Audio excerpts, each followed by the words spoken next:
This is not what America's all about. This is now collective insanity. And it's really all time for these little pampered, spoiled brats to get over themselves.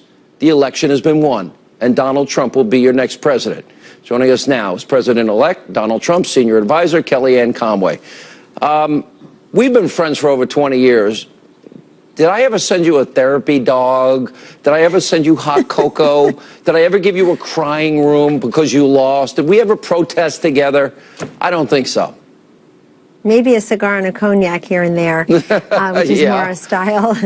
And certainly not to degrade the office of the presidency or cry crocodile tears into that cognac about who had won the election. I mean, look, I was raised the way you were raised.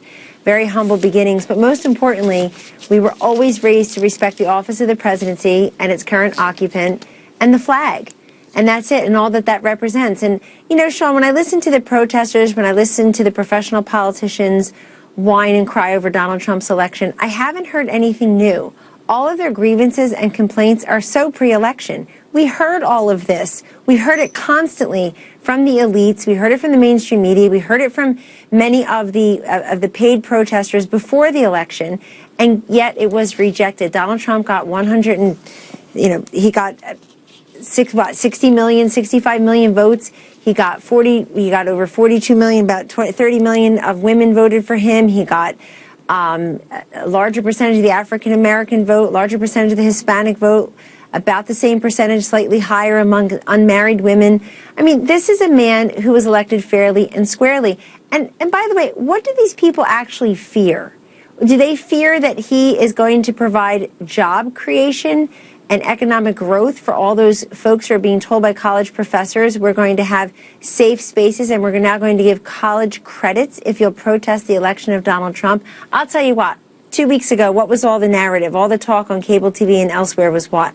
Will Donald Trump accept the election results? That was a great question to ask about the wrong candidate and the wrong candidate's movements.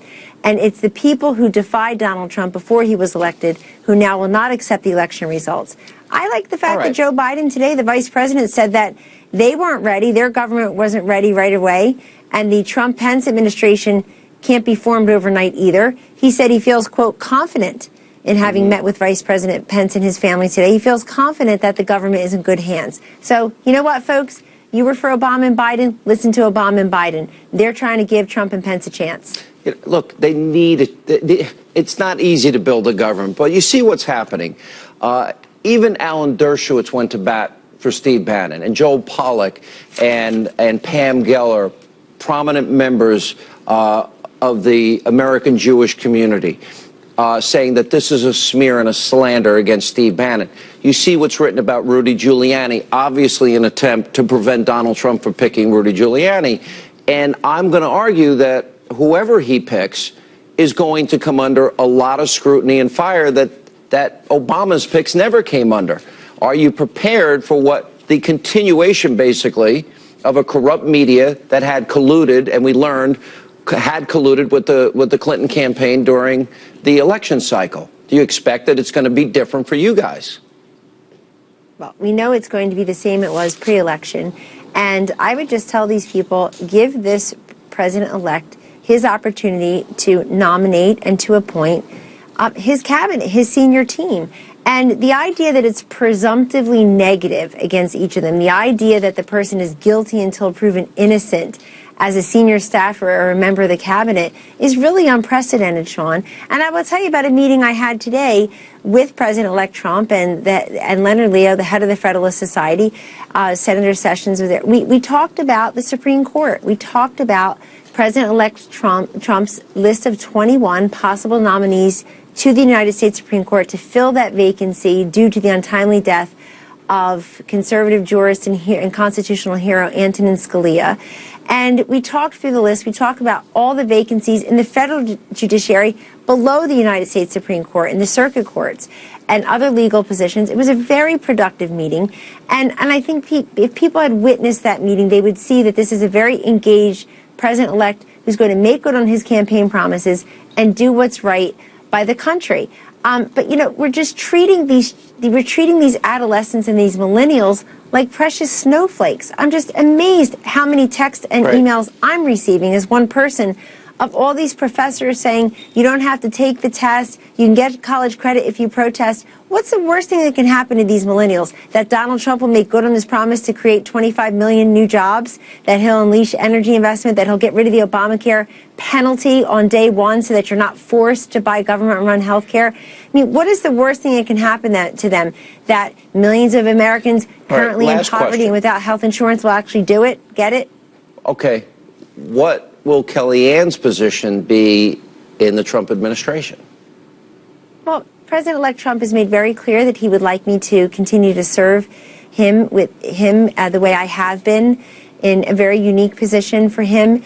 And I want to be there for my best and highest use, so that those are conversations that he and I are having. I don't look at myself as a huge priority. I'd rather watch him form his cabinet and think of and take these calls. I think you're a huge priority. I'd put you right at the top of the list. You were great for Donald Trump.